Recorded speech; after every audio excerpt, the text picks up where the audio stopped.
Reddit news. I got fired and went after the boss's money, his hotel and his marriage. Back when I still was in university, I used to work for a hotel to make ends meet. When I started, the hotel very urgently needed new personnel. So I cut a deal with the old owner about getting to choose and pick shifts, so I could visit my courses and exams. Speaking some extra foreign languages, I also got a little bonus each month on top. The old owner was a great guy.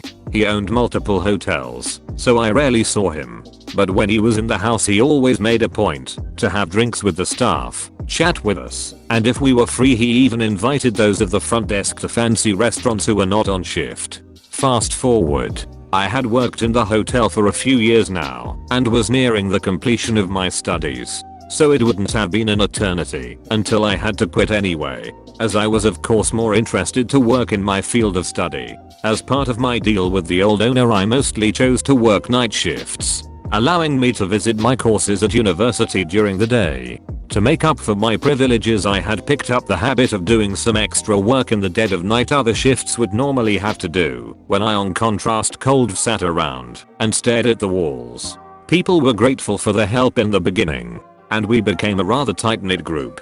But over time people rotated in and out. When the old owner retired and his asshole of a son took over the business as the new owner, I already feared the worst. The new owner didn't like me very much. I never found out the exact reason for that one. I was at that point nearly the sole veteran left from when I started. Among the tasks I had taken on was doing light clerical tasks to ease the manager's job in the morning.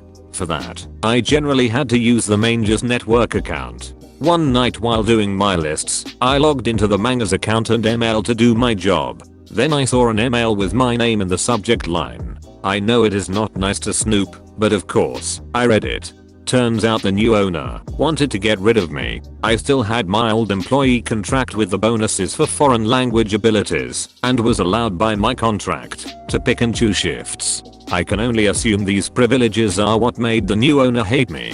No idea if he had other reasons, because to be honest these seem very weak to me. But he couldn't fire me without cause. On top of that, I would be owed severance if fired. And generally, there were not enough bodies in the shift rotation without me, though the new owner didn't seem to understand that point, as the MLs told me. I looked for more ML concerning me and found them. There was an ML chain between some of the employees, the manager and the new owner. I was of course not CC'd as I was the hated topic.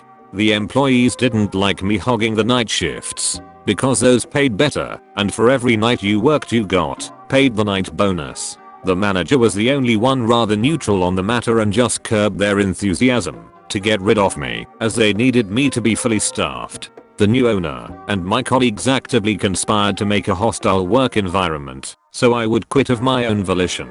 I was furious. I thought about a variety of reactions, from egging their cars to burning down the hotel. But I settled on a less crazy method of revenge. I called my uncle at 2 AM asking for advice. My uncle is a lawyer, so for sake of proof, I forwarded myself all the emails. I made photos, printed them out, made copies and filmed the whole deal just to be sure. My uncle told me to sit tight and see if things got worse or if it was just bluster. And so I gave it a few days, and things did take a turn. Snide remarks about my looks, clothing and so on were only the tip of the iceberg. Some of the colleagues were just as professional as before, but the conspirators always left extra work for me or pawned off shit duties they normally had to do on me. I always kept a spare shirt and suit at work just to have a change, which suddenly disappeared. One guy even started to threaten me with violence, but I kept clenching my butt cheeks. I would not give them the satisfaction of saving on the severance or giving in. I'm a big boy after all. I did, however, stop doing any extra work I was not obligated to do, which in the end was the reason they used to fire me. They still had to pay me severance. The next day my uncle, with bundled proof of the ML and all documented harassment by my colleagues, served the hotel my lawsuit.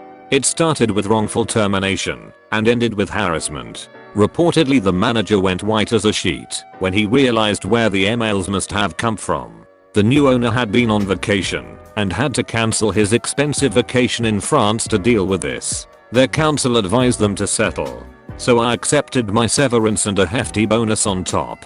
Enough money to last me until the end of university without work. But that was not all my revenge. I had gone after the new owner's money, but in the next step, I went after the hotel. I had used all the spare time during night shifts alone to document every last violation of city, county, district, state and federal law I could find.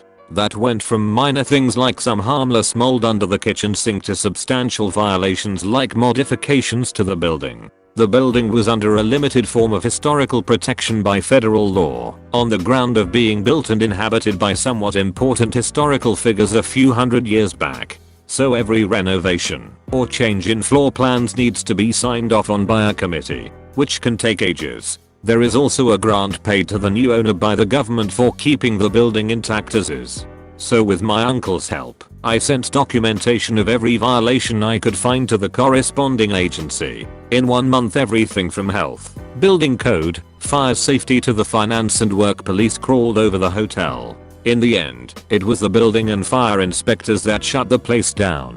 The new owner had done substantial renovations to the top floor luxury apartments, which he used when he was in town. So the new owner had to pay back the grant, pay fines for unauthorized alterations to the building, endangering his guests, because something wasn't built right according to fire code, and had to close down shop until the building was fixed. I also tipped off a friend who had studied journalism and worked at a local paper. The paper ran an article on all the violations accumulated, which tanked the business once it had reopened, as the newspaper article had led to horrible reviews. In the end, to afford all the fines, repayments and building cost, the new owner sold the hotel. As the cherry on top, all the assholes who had tried to harass me out lost their job. Granted, the people who didn't do anything to me lost their jobs too, but didn't do anything to stand up for me or help me either.